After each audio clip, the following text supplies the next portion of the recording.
बिस्मिल्लाहिर्रहमानिर्रहीम। आज का हमारा जो नॉर्मल डिस्ट्रीब्यूशन का क्वेश्चन है उसको हम सॉल्व करते हैं। क्वेश्चन हमारे पास क्या है? क्वेश्चन है लेट एक्स फॉलोज, इसको पढ़ना है एक्स फॉलोज। एक्स एक वेरिएबल है आपके पास जो फॉलो करता है नॉर्मल डिस्ट्रीब्यूशन को, N for normal. X follows normal distribution with, ये ब्रैकेट में पहले नंबर पे क्या होगा आपके पास, मीन होगा और दूसरे नंबर पे वेरिएंस होगा। ये नॉर्मल डिस्ट्रीब्यूशन का मीन जिसको हम नोटेशन में म्यू के साथ लिखते हैं, और ये हमारे पास वेरिएंस होगा जिसको हम सिग्मा स्क्वायर के साथ लिखते हैं। तो let x follows normal distribution with mean 20 and variance 25। Question है find area under the normal curve. First question हमारे पास है बिलो 30। बिलो 30 का एरिया हमने फाइंड करना है, दूसरा अबव 30 और तीसरा बिलो बिटवीन 30 एंड 40। जो लास्ट क्वेश्चन हमने किया था उसमें था एट मोस्ट, एट लीस्ट और बिटवीन। एट मोस्ट जब भी आ जाए तो आपने लेस वाला एरिया फाइंड कर लेना है, एट लीस्ट जब भी आए तो आपने ग्रेटर वाला एरिया फाइंड कर लेना होता है, बिटवीन जब भी आए तो आपने उन दोनों पॉइंट्स के दरमियान वाला एरिया फाइंड करना है।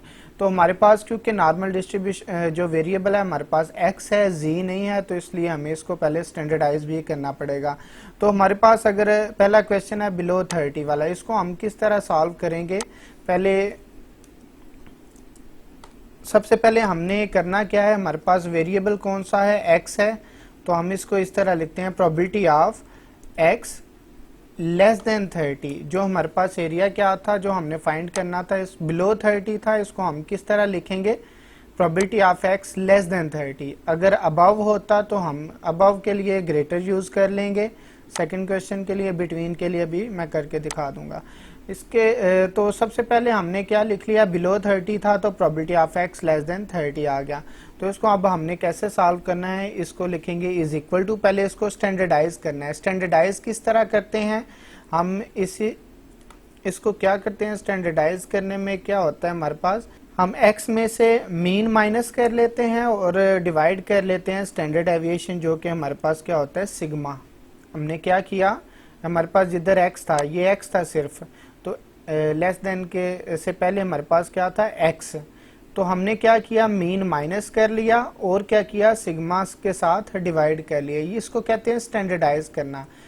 और हम इसको सिर्फ लेस के इस साइड वाले इस तरफ नहीं करेंगे, हम दूसरी तरफ भी हमें करना पड़ेगा सेम वैसे ही जैसे एक साइड पे किया है। तो हमने क्या किया, x में से मीन माइनस किया, तो इधर भी हमें माइनस मीन ही करना पड़ेगा। मीन हमारे पास अब इधर कितना गिवन है, 20।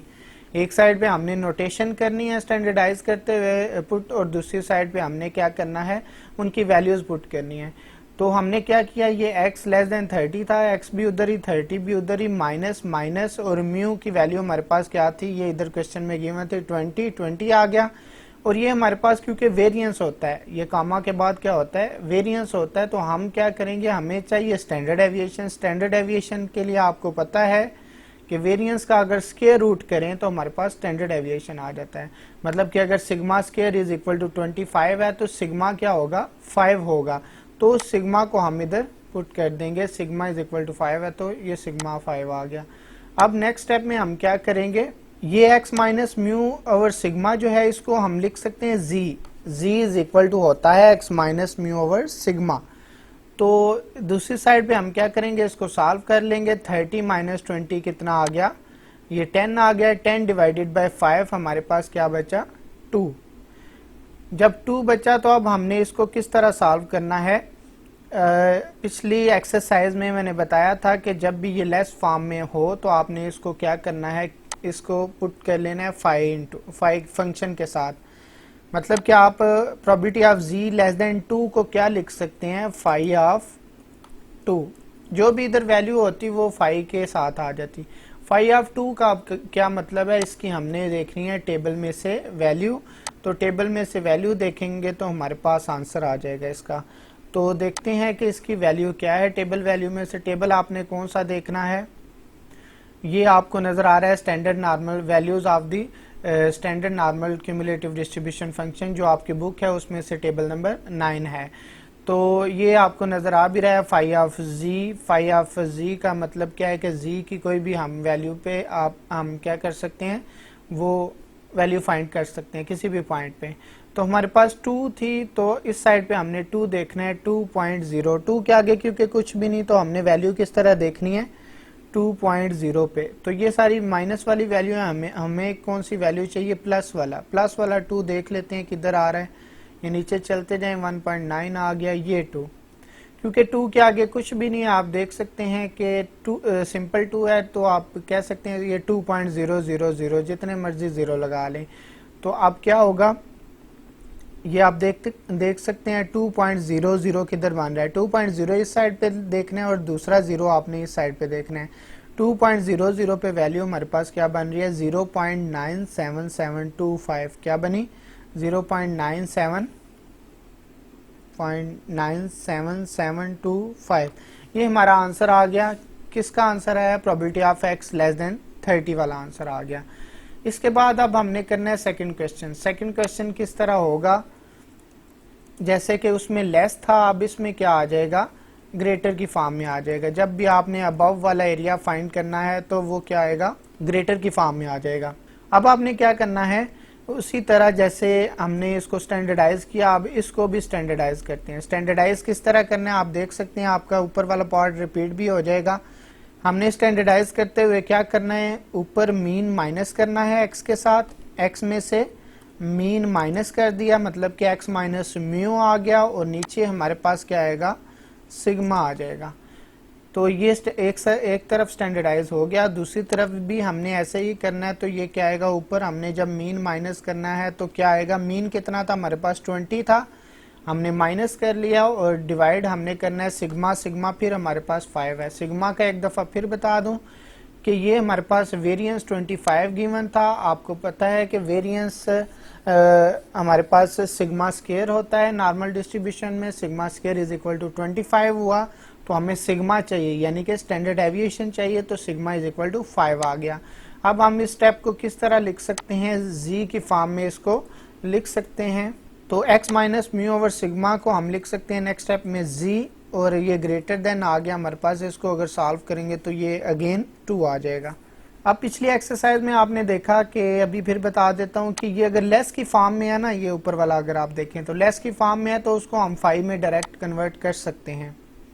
लेकिन अगर ये ग्रेटर की फॉर्म में है तो इसको हम 5 फंक्शन की फॉर्म में अभी नहीं लिख सकते, इसको हमें पहले कन्वर्ट करना पड़ेगा लेस की फॉर्म में। क्यों, ये आप देख सकते हैं कि आपका जो टेबल है वो कौन सा है, ये देखें आपका जो टेबल है वो probability of z less than z वाला है। टेबल कौन सा है आपका, z लेस देन z। ये लेस देन वाली जो क्यूमुलेटिव प्रोबेबिलिटीज हैं, उनके क्यूमुलेटिव पॉइंट्स होते हैं, उनकी जो है वो प्रोबेबिलिटी बताता है।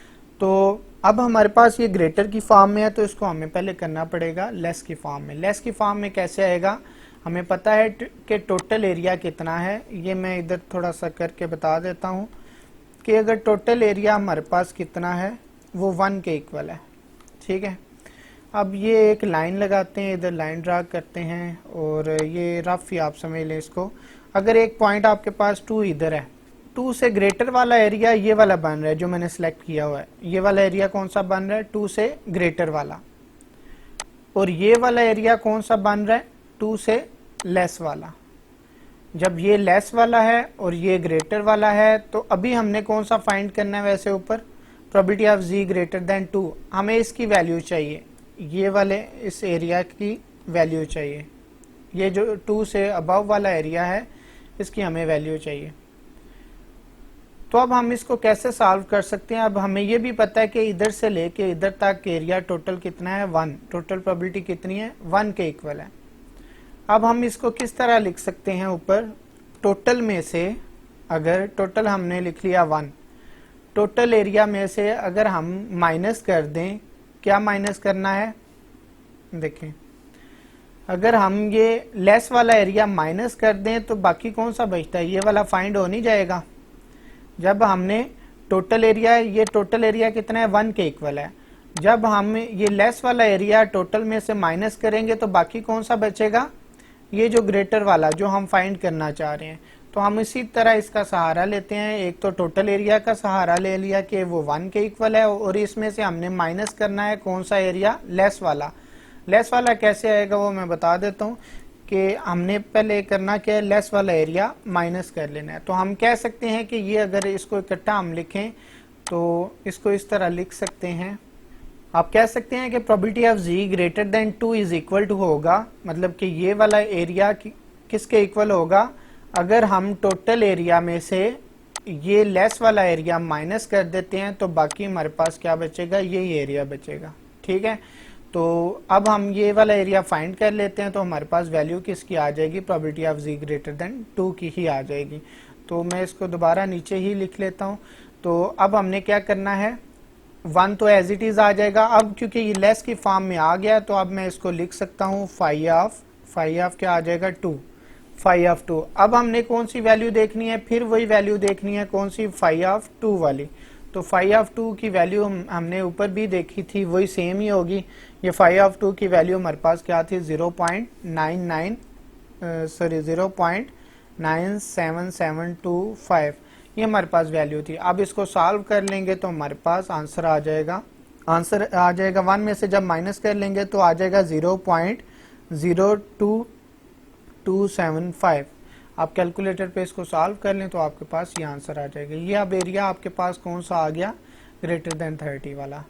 उसके बाद अब आपने क्या करना है, थर्ड पॉइंट। थर्ड क्या था हमारे पास, बिटवीन वाला एरिया था। किसके बिटवीन था वो देख लेते हैं, बिटवीन 30 एंड 40। बिटवीन वाले जब भी आ जाए आपके पास क्वेश्चन तो उसको आपने किस तरह करना है, इधर पे मैं हेडिंग दे देता हूँ, बिटवीन 30 एंड 40 था।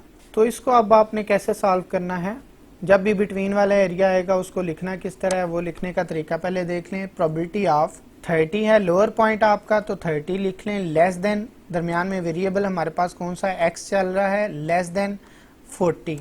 जैसे कि हमारा ये एरिया, पहला एरिया कौन सा था, ये फर्स्ट वाला एरिया था, लेस देन 30 या बिलो 30, लेस देन और बिलो 30, जो भी वो कहता है आप जो है ना वो इसी तरह सॉल्व करेंगे। अगर लेस बोलता है या बिलो करता है तो ये इसी तरह आ जाएगा। अगर आपके पास आ जाता है ग्रेटर की फॉर्म में, या ग्रेटर क्वेश्चन आ जाता है ग्रेटर देन 30 या आ जाता है अबव 30, तो आपने क्या करना है, इस तरह सॉल्व कर लेना है जैसे ये क्वेश्चन 2 किया है। ये लेस देन वाला आ गया, ग्रेटर देन वाला आ गया, लेस वाला आया तो लेस की फॉर्म में लिख लेना है, ग्रेटर वाला आया तो ग्रेटर की फॉर्म में लिख लेना है, बिटवीन वाला आया तो बिटवीन वाले के लिए आपने क्या करना है, इसको बिटवीन की फॉर्म में इस तरह लिखना है कि lower point less than x less than 40 अपर पॉइंट। अब इसको भी हमने स्टैंडर्डाइज करना है। स्टैंडर्डाइज किस तरह करेंगे, जैसे लोअर और अपर वाली लेस और ग्रेटर वाला फाइंड किया, इसी तरह हम इधर भी क्या करेंगे कि मीन माइनस करना है और स्टैंडर्ड डेविएशन डिवाइड करना है। तो सेम उसी तरह जिधर वैल्यू होगी उधर हमने मीन माइनस करना है वैल्यू की फॉर्म में। मतलब कि मीन हमारे पास 20 था तो माइनस कर लिया, और स्टैंडर्ड डेविएशन क्या था, सिग्मा हमारे पास 5 ही था, 5 आ गया। उसके बाद हमारे पास ऊपर x माइनस म्यू आ जाएगा, म्यू आ गया, और नीचे हमारे पास क्या आ जाएगा, सिग्मा स्टैंडर्ड डेविएशन। उसके बाद आ जाएगा, इधर भी हमारे पास वैल्यू है तो क्योंकि इस साइड पे भी वैल्यू थी, लेस की फॉर्म में भी और ग्रेटर की फॉर्म में भी वैल्यू थी, इसलिए इन दोनों में वैल्यू माइनस और डिवाइड सिग्मा वैल्यू ही की सिग्मा की, और इस दरमियान में जिधर x था उधर हमने नोटेशंस माइनस और डिवाइड कर दी। उसके बाद इधर भी हमारे पास मीन आ जाएगा 20, मीन 20 था और स्टैंडर्ड डेविएशन हमारे पास क्या था, 5 था। अब हमने क्या करना है, इसको z की फॉर्म में और लिख के और साथ ही कैलकुलेट कर लेते हैं। अब 30 माइनस 20 करें तो ये क्या आ गया, 10 डिवाइडेड बाय 5 क्या आ गया हमारे पास, 2 आ गया, और लेस देन x माइनस ये इधर हमारे पास कितना आ जाएगा, ये z आ जाएगा, और ये हमारे पास 40 माइनस 20 करें तो हमारे पास क्या आ जाएगा, 4 आ जाएगा। 40 माइनस 20 किया तो हमारे पास 20 आ गया, 20 डिवाइडेड बाय 5 ये 4 आ गया। अब इसको कैसे सॉल्व करना है आपने, इसको अब लिखना है फाई ऑफ अपर, हमारे पास अब वैल्यू क्या है, 4 है, और लोअर क्या है, 2 है, तो हम इसको लिख सकते हैं फाई ऑफ 4 माइनस फिर phi of lower value 2, phi of 4 minus phi of 2। अब इनकी वैल्यूज हम देख लेंगे, फाई की किस किस पे वैल्यू हमने देखनी है, एक फाई ऑफ 4 पे और दूसरा फाई ऑफ 2 पे। तो चेक कर लेते हैं टेबल वैल्यू। सबसे पहले 5 ऑफ 4 क्या होगा, ये देखें, ये माइनस वाली वैल्यूज हैं। हमें कौन सी वैल्यू चाहिए, एक प्लस वाली 2 में चाहिए और एक 4 में चाहिए। दोनों वैल्यूज हम देख लेते हैं। 2 की तो हमने पहले देखी हुई है, वो हमारे पास क्या है 0.97725, क्योंकि 2.00 है तो 2.00 इधर ही आएगा, तो ये 0.97725 आ जाएगा। 4 की वैल्यू हमें ये नज़र आ रही है, ये 4.00 क्या होगा 0.99997, ये आ गई हमारे पास, पहली वैल्यू आ गई 0.99997, माइनस है दरमियान में, तो 5 ऑफ 2 की हमारे पास वैल्यू क्या थी 0.97725। अब इन दोनों को माइनस कर लेंगे तो आपके पास आंसर आ जाएगा। माइनस करके देखते हैं क्या आंसर आता है। ये कैलकुलेटर से सॉल्व करने से आपके पास आ जाएगा 0.02275, ये आंसर आ गया। ये बिटवीन वाला भी आपके पास आ गया। जब भी लेस की फॉर्म में आए वो भी बता दिया, ग्रेटर की फॉर्म में आए तो वो भी आपने कैसे करना है सॉल्व वो भी बता दिया, और बिटवीन वाला इस तरह आपने सॉल्व कर लेना है। तो नेक्स्ट लेक्चर में हम नेक्स्ट मज़ीद इस एक्सरसाइज के क्वेश्चन करेंगे। तो तब तक के लिए अपना ख्याल रखिएगा। अल्लाह हाफिज़।